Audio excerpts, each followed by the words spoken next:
Welcome back to the channel, guys. I know this is probably the 100th sabbatical I've gone on, and but hey, now I got a new camera, new setup. Might as well dive right back in. But we're entering an exciting time of the market. You know, I know we talked about the halving, but we are now under 200 days from the halving, and things are about to get heated up. But first, before we dive into everything here, let's pay respect to the guy who sold everything.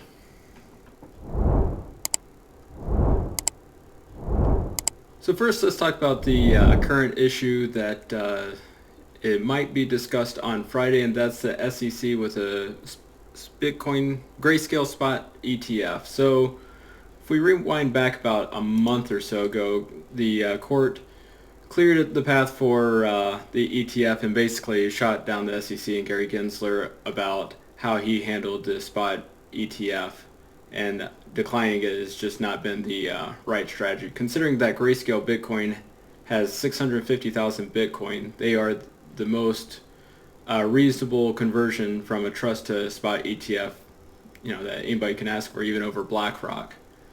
So come Friday, so SEC's Grayscale Bitcoin ETF appeal window closes Friday. So it's kind of up in the air.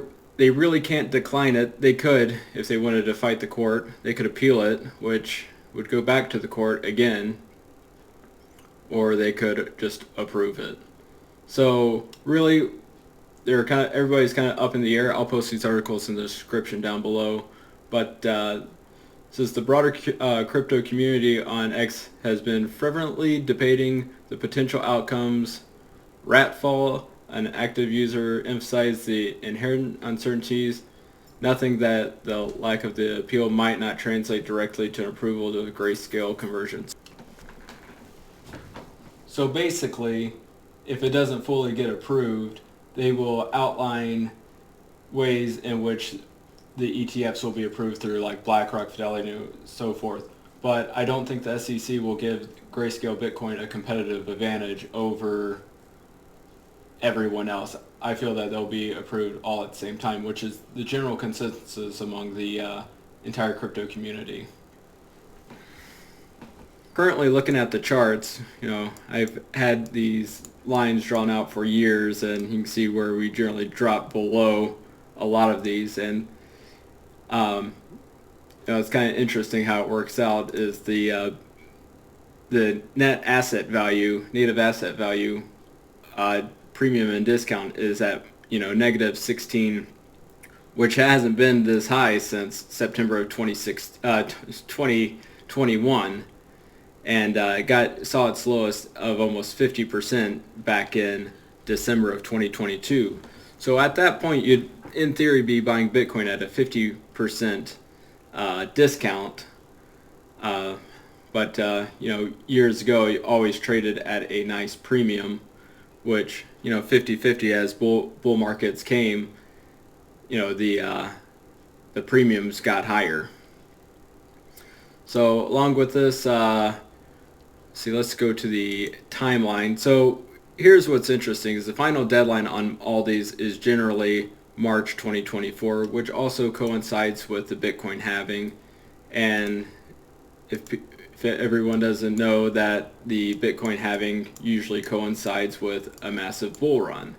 So here's May of 2020, last halving. We saw a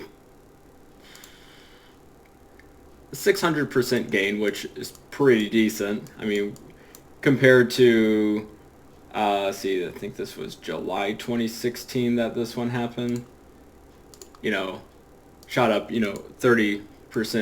Even if we saw a, you know, 400% return from the halving, which I think will be at about $50,000. I mean, 400%, you know, from say 50,000, you know, considering diminishing returns, would still put us at around $200,000, which would be really great. And with the Bitcoin stock to flow model here, this is Plan B's first model that he put out.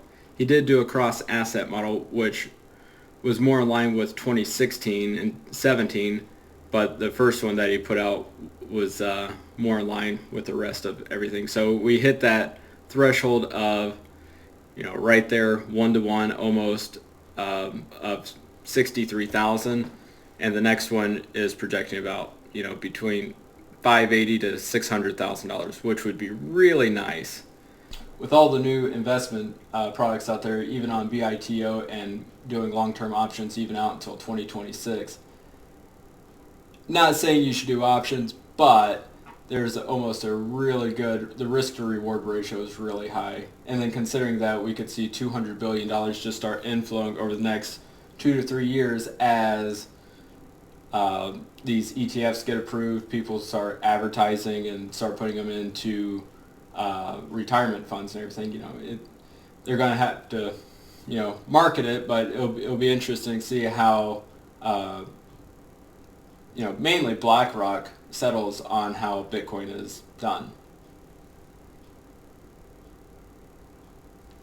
So you may ask, why is the Bitcoin ETF such a big deal? It's specifically spot. So there's only 21 million Bitcoin. Satoshi has the million. And then, Grayscale has 650,000. And, MicroStrategy has, I think 175,000. 158,000. And then there's about 4 million lost due to people mining it back in 2010, 11, and 12, and then just losing it on hard drives, or people forgetting their keys and people dying. That's, all these coins are lost and can never be restored. So this, is another product of the scarcity. So in theory, there's not enough Bitcoin in the world for everyone to have one. So if you have one Bitcoin, you're in good shape in theory, the top 1% of Bitcoin owners. But with these big players coming in, they're going to take the supply and drive the demand, which basic economics states that will increase the price. So alongside that catalyst, you have the halving, which we currently have an output of 6.25. In April, it'll go down to 3.125, which is half of 6.25. So once again, the supply and output is cut, but the demand is still rising and going through the roof if these ETFs get approved, and should drive price pretty high. Now, not investment advice, I'm not a financial advisor. It's just been the market since 2017. Gotten burned plenty of times. This is a disclaimer. But, the outlook is pretty good, and if you allocate, small amount to this, it will definitely probably be doing better than most of your blue chip stocks. So, hypothetically, Friday might be a decent opportunity. Hopefully, the SEC guides some light. Unfortunately, there is some geopolitical turmoil that also might affect the market. I mean, last time we had a geopolitical issues, more so back in March of 2020, we had the Black Swan event, so hopefully nothing like that. But, once again, I guess we'll find out and be along for the ride for the next year and a half or so. So thank you for stopping by, and try and make more videos. Let me know if you like the way this content is shared or produced, and figure it out from there. Hit that like and subscribe. Till next time.